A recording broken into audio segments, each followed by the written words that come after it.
What's up? Welcome back to the channel.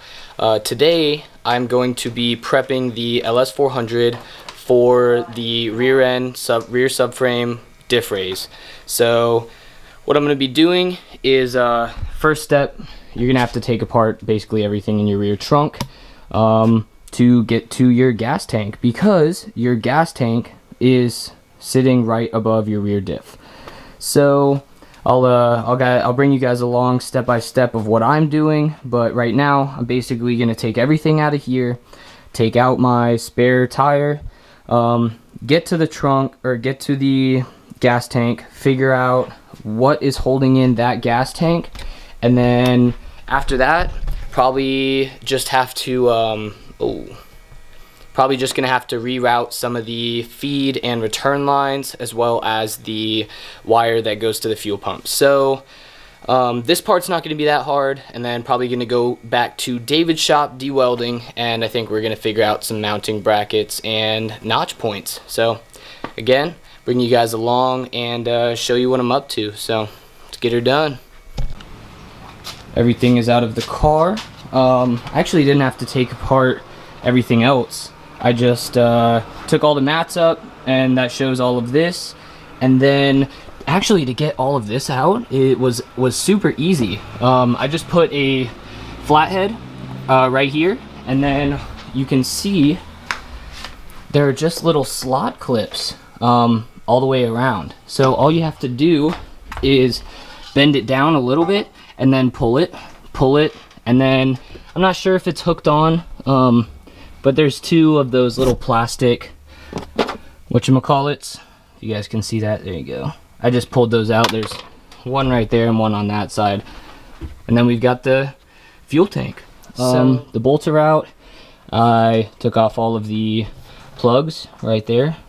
Oh, see if you can see that. And then, so we actually tried taking this out.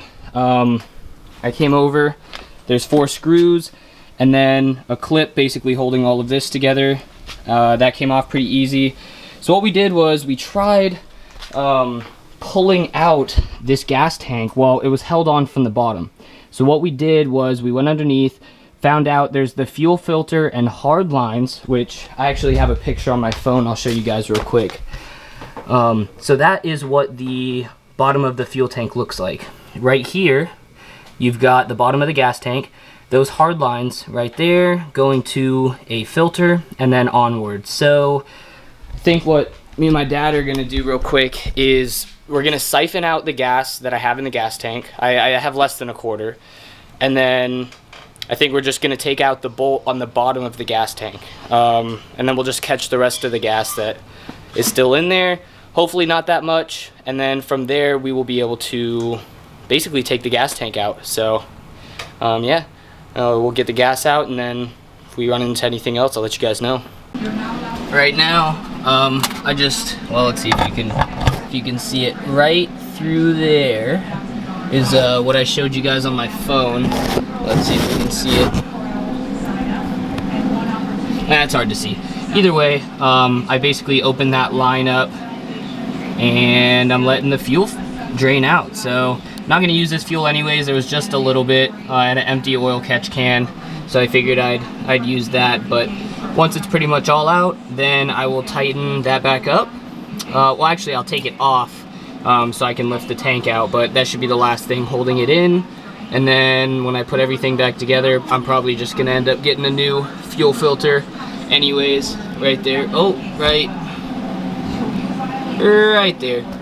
So it's been like 5 minutes. Me and my dad couldn't get it to siphon correctly, so we figured we'd just let it drain out. It wasn't that much anyways. Alright, she is done. So what I just showed you guys on this side, there is actually one more over on this side that doesn't have a filter or anything. Let's see. It is right above the axle. Let's see if you guys can see it. Right there. Oh shoot. So if you guys, well, all right, you get the gist. So all it is I forgot what size bolt. Actually, let me tell you guys, I used a Uniwiggle because, well, I couldn't get it dead straight on. This is it's an 11/16. So both of those 11/16. What I did, I think, because nothing came out of this side, it was because I drained the gas tank first on one side, which what I'd advise doing, unless you have 2 buckets. So now the gas tank is free. Yeah, so whole gas tank's free, nothing's holding it in that we know of right now. What I'm gonna do is try pulling it out and see if there's anything else attached. Boom, gas tank's out. Nothing else was connected. Again, these are the 2 bolts from the bottom that go through those holes that you are gonna have to go underneath the car and take out. Again, 11/16. I'm gonna clean up some of that loose fuel. Probably end up just taking the rest of this padding and stuff out anyways, especially because, I don't know, I'll figure it out. But yeah, honestly, hardest part was just figuring out how to drain the fuel. So if you're doing this, smartest choice is run it till it's almost on E. But this is the front of the tank. I wasn't sure if this was going to be connected to anything, but it's just connected here on the back, which I believe is, I don't know, maybe the float, and who knows, I don't know. But yeah, so that's about it. And then I just put it like this so the rest of the gas wouldn't leak on the ground. But other than the paint, I mean, even what my dad was saying, this car is so clean, you know, inside and out. But oh well, she's getting chopped up, so stay tuned. What up, boy? You guys didn't get to see a video on this, but the other day we did Chris's front tilted spindles, shortened and tilted spindles. So like -15, boy. This thing looks crazy. But the man came up to drop off some spacers so I could freaking get some decent front fitment on the Skyline. So yep. Hell yeah. Meanwhile, I'm waiting on the boys to show up. If you guys haven't seen the tilted and shortened spindles video already, please go check it out. It's got a lot of useful information. I'm also going to be selling them soon, as along with the shortened and clearance rear upper control arms.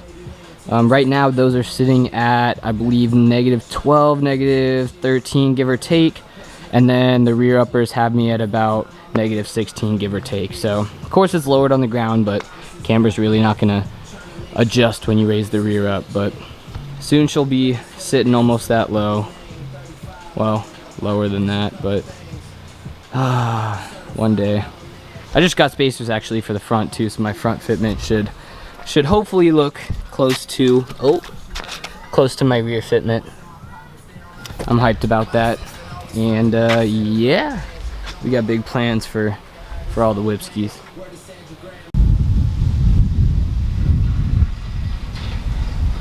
Okay, what's good with it? What's good with it? All right, all right. Yes, sir. Oh, with the new wheels, boy. All right, Maddie with the Civic. All right. And these things look fly, boys. Hey, I'll be on the vlog in a minute. Yes, sir. What's up, guys? It's your boy Dre. They probably can't hear you. Logan's gay.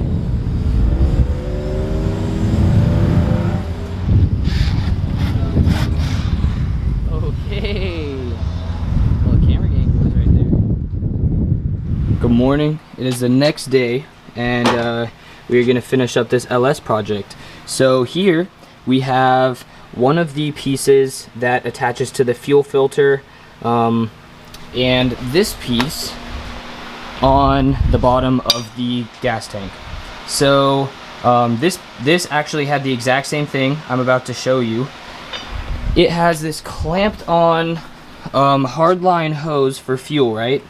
So because I need to extend this, what I'm doing is I am dremeling off with this little Dremel. I'm dremeling into here and then spreading it, taking that off, and then cutting off the hose line. So this piece will just have a serrated attachment just like this one does, and then I will add on the exact same line, fuel line, make sure it's fuel line, that I'm doing to the driver's side bottom attachment piece. So that's about it for these. I will show you guys what I'm doing. I just wanted to make sure I could show you beforehand what they look like and how I'm actually getting these off, in case you were wondering what was underneath. So I think after I cut that off, I'm gonna make a trip to AutoZone real quick, go get another 5-foot line. I'd rather be safe than sorry with the length. And then yeah, so I'm gonna start putting everything back in, and I'll end up making a bracket to hold the actual gas tank in. So I'll catch up with you guys when I get back. Back to this. So on this driver's side right here, what you've got is basically this that goes underneath the car, and the other side of the tube, the stock tube, goes into some hard lines underneath the car. So to relocate it, basically, I'm gonna be running that through there and have this underneath the gas tank. Well, with this side, like I showed you guys earlier, on the back side of the fuel filter, you've got this. This is what goes in that hole on the fuel filter. And then on this side, you've got this same attachment. I just left it over there, and that will go here. If you're putting them on, make sure you put some clamps on first so that you can just tighten them wherever you want. And I'm gonna have to make a bracket or something to hold the gas tank up, just because this goes on the bottom of the gas tank. So I might just put some wood sideways right here and then the gas tank on top. I'm not quite sure yet. We'll figure that out after I run these lines, but I emptied it out yesterday. There was still some in it, and so I just used the oil drain or whatever here. So I don't know if I'm gonna flip it or not, as in like face forward or backwards, just because this sensor goes on this side, not that side, on the fuel pump or whatever's on the back side, but it's on clips all the way here, so I think I'll be able to take those off and pull it. And yeah, so I'm gonna start on this, worry about the bracketing to hold the actual gas tank in after. It's not heavy, it doesn't have gas in it. But yeah, I just want to make sure everything basically fits, has enough slack, and works properly, I guess. So we got the truck over in the background, and got the Lexus here. So it was a pain in the butt getting it on and off the trailer, as you guys can see, but she's off. So we're here de-welding, hooks it up as always. It's got some of these projects going on here. This thing is nasty, bro. Check that out. So we're gonna end up getting it down here. Again, shout out de-welding. Hit them up for all your welding and fabrication needs. But yeah, I think we're gonna get the Lexus in here. Got the lift on, and then start doing the rear subframe notches for the axle, and then doing the diff raise, and then hopefully making adjustable top hats for the coilovers so that we can notch and move back that coilover so I'm not hitting the barrel. But Lexus is soon to get right, and I'll be mobbing with the boys soon. Again, shout out Highway Mob, and let's get this day started. All right, so the Lexus is in the air. Right here is the project of the day. So what we're gonna be doing, let's see, can you guys see that? What we're gonna be doing is actually raising this diff higher than the rear subframe. So you can see how it hangs down. Well, if you're going low, you're gonna drag through that heavy. And when you're raising the diff, you're also going to eat through your axles and rear subframe. So we're gonna end up notching that out. We decided the easiest thing is to actually drop the rear subframe. So you've got 4 main bolts that hold it onto the actual frame. There's 1 and 2, same on the other side, and then these 2 little bolts. So I'm gonna take the wheels off, take the calipers off, And then other than that, we're gonna drop this entire setup and then start working on this. So let's get her done. I'm hyped, and soon she'll be low. And the process has begun. So what we decided to do was take off these wheels real quick, unbolted the coilover so we could drop it, took off the caliper, and then just make sure that you get all of your sensors, and that should be pretty much all you have to worry about. There's 2 sensors here, 2 clips for the sensors, and then as well as one on this side, and then remember the 10 mils that hold your sensors on that side. So on top of that, it is just going to be these, and I think we're actually ready to pull. So I believe these are 19s. I just broke those free with the impact. None were seized on, luckily. So, and then just make sure that you unbolt your exhaust. Luckily mine's already cut, so I don't have to worry about it running around or under anything. But yeah, so she's about ready to be pulled, and everything's gonna come down with it. And once it's down, we'll show you what we're up to and how we're gonna be not only raising this, but also notching for the axles and cutting it through the trunks. So rear subframe is out. Again, it was just those 4 bolts and then the 2 small ones for the brackets. What we did actually was lowered the entire car on the ground, put the rear subframe on the jack, and then just raised the entire car back up. So we've got it here. I think what we're gonna do is cut this entire bracket out and then just make a riser bracket so that it brings the rear diff higher than this part of the rear subframe. And then for the front, not quite sure what we're gonna do. I don't think I'm gonna raise the front of the diff very much, because not only will that adjust for axle angle, but it also would cause me to have to cut through the back seats, which I already planned on doing, and doing a trans tunnel type thing, but I don't want to do that right yet.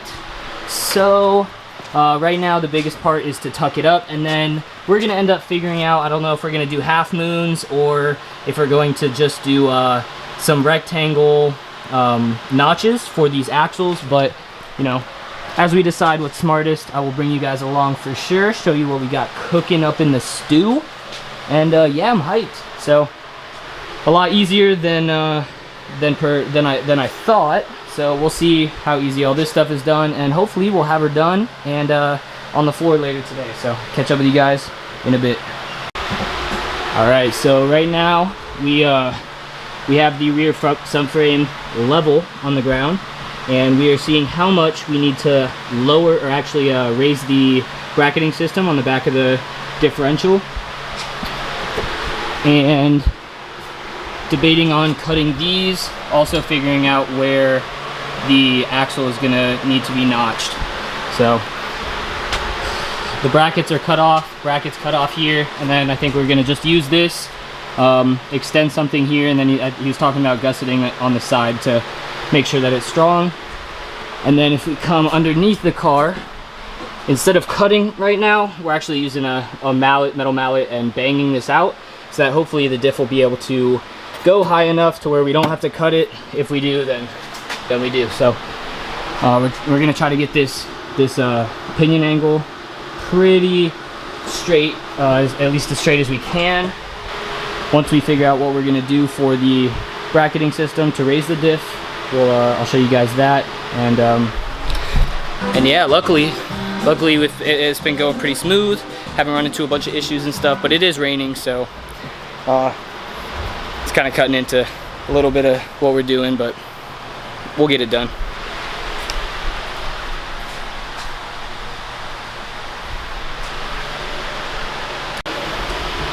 And we're back. So now, as you can tell, the diff is nowhere near the rear subframe. If we come over here, you can actually see how high we raised the diff compared to the rear subframe. Like, honestly, like 3 inches.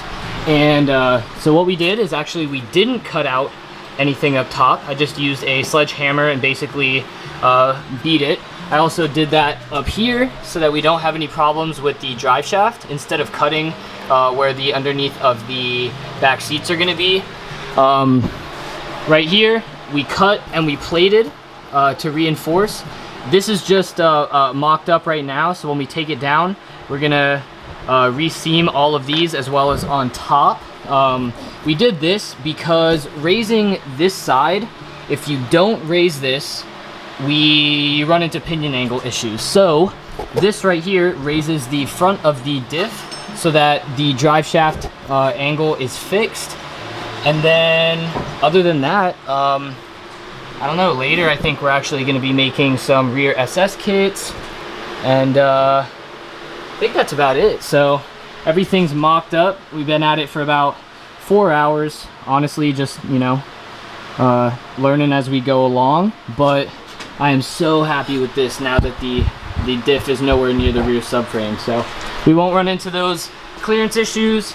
All of this will be filled in with another piece of metal to reinforce that, and then yeah, I think the last thing is getting that all squared up and together. So drive shaft is straight.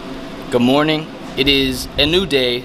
Although this Lexus project has gone on for a few days, I mean, as you guys are watching, we've gotten a lot of stuff done. So I'm actually home. It was late and it was dark, and we were kind of, you know, they had some stuff they had to do, and I had to go some places. So we ended up throwing the rear subframe back in the car, and I loaded up on the trailer. So that's what I'm going to show you guys right now. Yes, I put it back on the truck, and I chalked it, so it's all good. But I lifted the Lexus up so I can show you guys exactly what's going on while it's actually in the car. All right, now that you guys can see, this is the riser plate that we made for the rear of the subframe on the bracket. And as you can see, like I showed earlier, you cannot even see the diff hanging down under the rear subframe. So right here are the axle notches. We did the exact same thing as we did to raise the front of the subframe. What we did was we basically cut the subframe, we raised it, and then double plated it, and then welded not only on the top and bottom, but on the front and back. So right there, it's welded on the top, on the bottom. Ooh, sorry guys, it's kind of hard to see right now, especially because I'm this low underneath the car. And then this is the front of the subframe. So we did the exact same thing. We cut out the subframe, basically raised it, and then double plated that as well, top and bottom. So the diff now sits nowhere near the bottom of the rear subframe. You're not going to hit it, and you're not going to have to worry about scraping through it. Only thing I'm thinking is, if you're doing this to your car and you're not going to go insanely low, please don't raise it 3 inches. So what we did was we raised it 3 inches for me because I'm going to tuck these 19s so high up. Well, because I'm raised right now, I do have a little axle bind, and it's just because of the angle of the axle, because of how high the diff actually is raised up. But yes, I would say raise it about 1.5 inches, just so it's about level with the rear subframe if you are not gonna go, you know, insanely low. Just so you can save your axle bind and you know, keep the camber where you want it. We ended up not being able to do the coilover brackets, so instead of adjustable top hats on the coilover, we're actually going to make a rear SS kit. Like I said before, we both had to go, and I'm actually going to go back later this week, and I'll make a video on that separate, so you guys, you know, can watch that if you're interested in doing that. And then once it's done,